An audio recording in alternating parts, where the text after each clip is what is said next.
Hello. हमारा आज का टॉपिक होगा एरिया अंडर द कर्व। अभी तक हमने जो पढ़ा definite integral, indefinite integral, properties of definite integrals और उसके प्रॉब्लम्स कुछ देखे थे हमने। अभी जो हम पढ़ेंगे वो हमारा टॉपिक होगा एरिया अंडर द कर्व। अभी तक जब मैंने आपको इंट्रोड्यूस किया था इंटीग्रेशन के बारे में, तो मैंने बताया था आपको कि आपको इसके सबसे ज़्यादा ज़रूरत तभी पड़ेगी जब आपको किसी का एरिया, किसी कर्व के अंडर का एरिया कैलकुलेट करना हो। तो अभी तक तो हम मेथड सीख रहे थे, क्योंकि जब तक हम मेथड नहीं सीखेंगे हम एरिया कैलकुलेट कैसे करेंगे। ये तो एप्लीकेशन हो गया ना। तो अब हमने मेथड सीख लिया है, अब हम कैलकुलेट करेंगे एरिया। तो एरिया कैलकुलेट करने के लिए सबसे पहले हमारे पास एक्सिस हमारी फिक्स होनी चाहिए। हमें या तो एक्स एक्सिस को बेस मान के काम करना होगा या वाई एक्सिस को। इन जनरल हम एक्स एक्सिस को बेस मानते हैं और वाई एक्सिस को वर्टिकल लेते हैं, राइट। तो अब हम इस पे कोई भी कर्व लेंगे। अभी मैं प्रॉब्लम लेके बाद में बताऊंगी, पहले आपको जनरली समझा देती हूँ कि उसमें हमारा जो कर्व के एरिया का जो बाउंड्री होगा उसमें एक बाउंड्री हमारी एक्स एक्सिस होगी, दूसरी बाउंड्री कर्व पे होगी, दूसरा जो उल्टा एक्स के उल्टा वाला जो साइड होगा बाउंड्री का वो कर्व पे होगा, और जो उसके बाउंड्री होंगे एक्स एक्सिस पे, मतलब फंक्शन की जो बाउंड्री होगी, एक हमारी बाउंड्री ये होगी और एक बाउंड्री जो एक्स एक्सिस पे होगी हमारी, क्योंकि हमने बेस एक्स एक्सिस को बना रखा है। अगर हमने बेस वाई एक्सिस को बनाया तो हमारी जो बाउंड्री होगी वो वाई एक्सिस पे होगी। मतलब अगर हम वाई के रेस्पेक्ट में करेंगे इंटीग्रेट तो हमारी बाउंड्री वाई एक्सिस में होगी। वैसे भी ये आपको पता है कि अगर यहाँ पे फंक्शन एफ ऑफ एक्स है, डी एक्स है, तो यहाँ पे बाउंड्री किसकी होती है, X is equal to A और X is equal to B, ठीक है। अब अगर ये यहाँ पे एफ ऑफ वाई हो एक्स की जगह, तो यहाँ पे बाउंड्री क्या होगी, Y, Y is equal to ये एक्स की जगह वाई इज इक्वल टू, ठीक है, ये होगी। तो अब हम आते हैं प्रॉब्लम पे, एक छोटा सा एग्जाम्पल लेते हैं, उसके बाद आपको समझ आएगा कि ये अभी तक आपने पैराबोला बनाने के लिए जो इक्वेशंस होते हैं, अगर आपके पास इक्वेशन गिवन हो तो आप पैराबोला ड्रॉ कर सकते हैं क्या। सपोज आपके पास इक्वेशन दिया हो y is equal to X square plus 2, Y is equal to X square plus 2। Y is equal to X square का पैराबोला ड्रॉ करना सबको पता है। Y is equal to X square मैंने यहीं से इंटीग्रेशन पढ़ाना ही शुरू किया था, तो आपको y is equal to X square का ग्राफ पता है, ये हो गया y is equal to X square. अभी आपके यहाँ पे क्या है, एक्स स्क्वायर प्लस 2, मतलब ये कि अगर आपका x 0 है तब यहाँ पे x 0 है तो y क्या है, 0, मीन्स ये पॉइंट। यहाँ पे अगर आपका x 0 है फिर भी आपका y है 2, मतलब x 0 पे आपका y की वैल्यू है 2, मतलब बेस ये जो ओरिजिन है वो कहाँ गया, यहाँ 2 पे शिफ्ट हो गया, 2 पे शिफ्ट हुआ ना। तो ये ग्राफ कहाँ बनेगा, यहाँ बनेगा, इस पैराबोला का। अभी आपके पास अगर इस पैराबोला के साथ अगर आपको एरिया कैलकुलेट करना हो, area between the curve this x is equal to 0 and x is equal to 1, अगर आपके पास ये बाउंड्री गिवन हो कि सपोज आपको एक एरिया कैलकुलेट करना है, उस एरिया का बाउंड्री आपको दिया हुआ है ये, तो आप सबसे पहले फिगर बनाएंगे। मैं आपको बता दूं कि एरिया अंडर कर्व चैप्टर में सबसे ज़्यादा इम्पॉर्टेंट जो चीज़ है वो है आपका फिगर ड्रॉ करना। अगर आपने फिगर ड्रॉ करना सीख लिया फिर आपको एरिया कैलकुलेट करने में कोई प्रॉब्लम नहीं आएगी। तो फिगर ड्रॉ करने में सबसे पहले basic y is equal to X square plus 2, तो ये फिगर मेरा रहा ये। दूसरा मेरा जो लाइन है वो है x is equal to 0, x is equal to 0 मतलब y एक्सिस, ये आप सबको पता है। उसके बाद जो तीसरी मेरी बाउंड्री है वो है x इज इक्वल टू 1, मतलब एक मेरा बेस x एक्सिस, एक बाउंड्री ये, दूसरा ये, x इज इक्वल टू 1। अब ये लाइन कहीं ना कहीं इसको कट करेगी, ये कहाँ पे कट करेगी, ये कैसे कैलकुलेट करेंगे, ये इससे और इससे निकलेगा। x इज इक्वल टू इसमें सब्स्टिट्यूट कीजिए तो y is equal to 1 plus 2 is equal to 3, x 1 पे y क्या है 3, तो ये पॉइंट हो गया 1 और 3। अब आपके पास जो एरिया मिला वो मिला आपको ये कर्व, ये बाउंड्री, ये आपका बेस और दूसरी बाउंड्री ये, मतलब आपको ये एरिया कैलकुलेट करना है। इसके लिए इक्वेशन आपके पास दिया हुआ है, ये कर्व है आपका इक्वेशन। तो आपका इंटीग्रेशन कहाँ जाएगा, बाउंड्री कहाँ से कहाँ, 0 to 1, 0 से 1। कर्व क्या है, ये आपने यहाँ पे जो भी फंक्शन आएगा वो dx, क्योंकि आपने बेस किसको लिया है, x एक्सिस को, तो कर्व क्या होगा dx। तो कर्व में y इज इक्वल टू आप सब्स्टिट्यूट करेंगे, means x square plus 2 dx integration 0 to 1। ये जो एरिया हुआ, यही एरिया मेरा ये रिक्वायर्ड एरिया हुआ, यही कैलकुलेट करना है हमें। सिमिलरली अगर आपके पास सपोज ये तो हो गया कि आपके पास एक कर्व गिवन है और उसके साथ एक्स एक्सिस का जो एरिया बन रहा है वो आपने कैलकुलेट किया।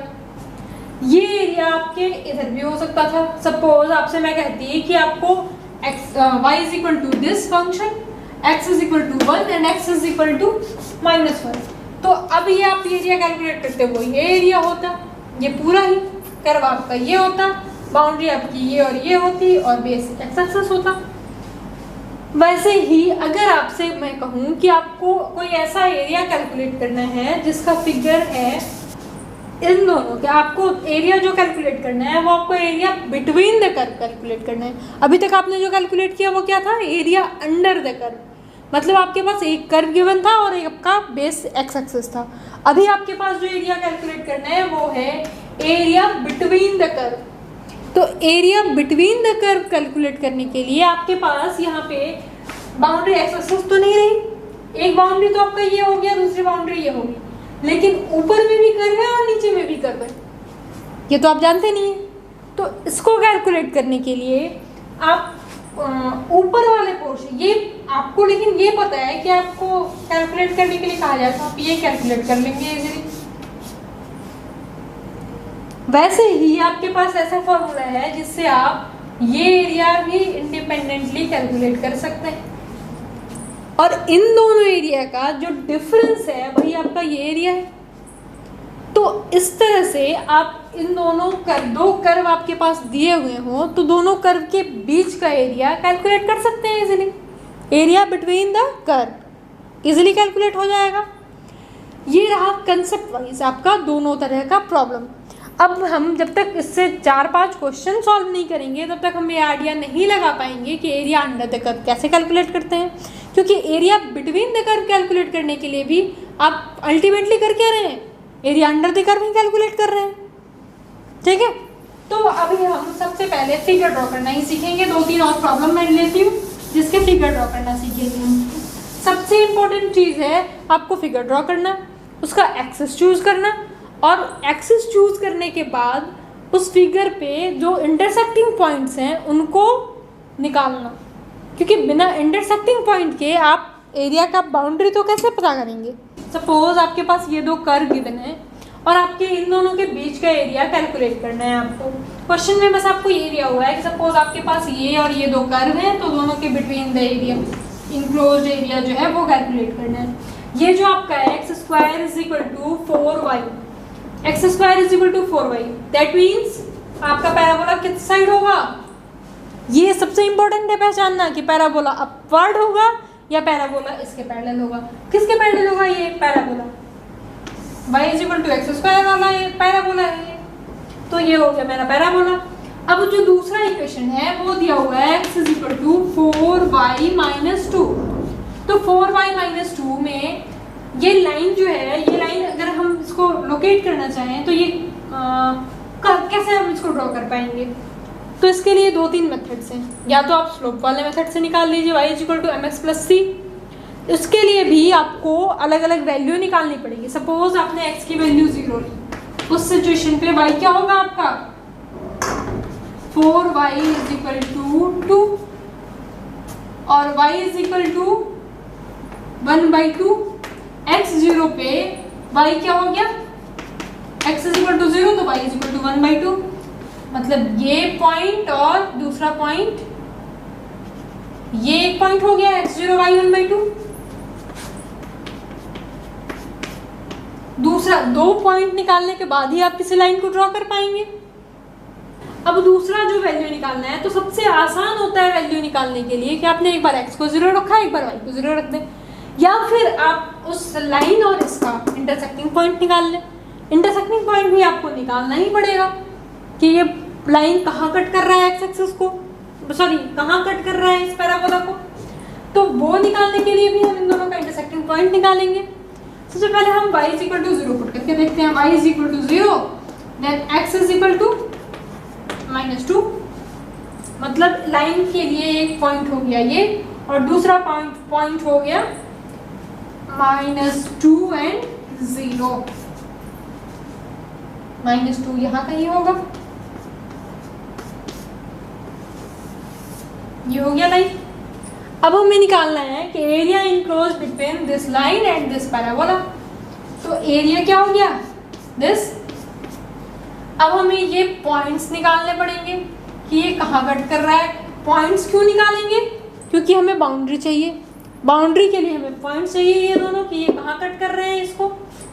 इस पॉइंट को कैलकुलेट करने के बाद हमारे पास क्या बचेगा, ये एरिया निकालने के लिए इस लाइन के अंडर का एरिया माइनस पैराबोला के अंडर का एरिया, राइट। ये पॉइंट हमें मिला -1 एंड 1/4, ये पॉइंट मिला 2 एंड 1।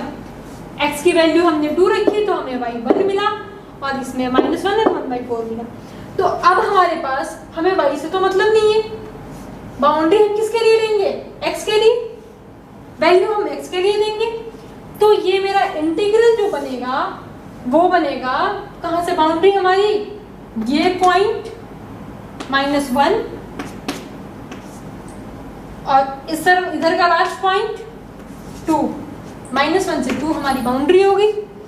उसके बाद ये वाला एरिया अंडर दिस लाइन, अच्छा बेस मेरा क्या है x एक्सिस, तो dx ही है।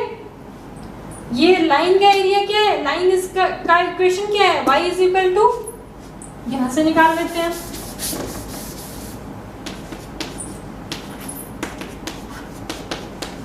x + 2/4, तो x + 2/4 dx माइनस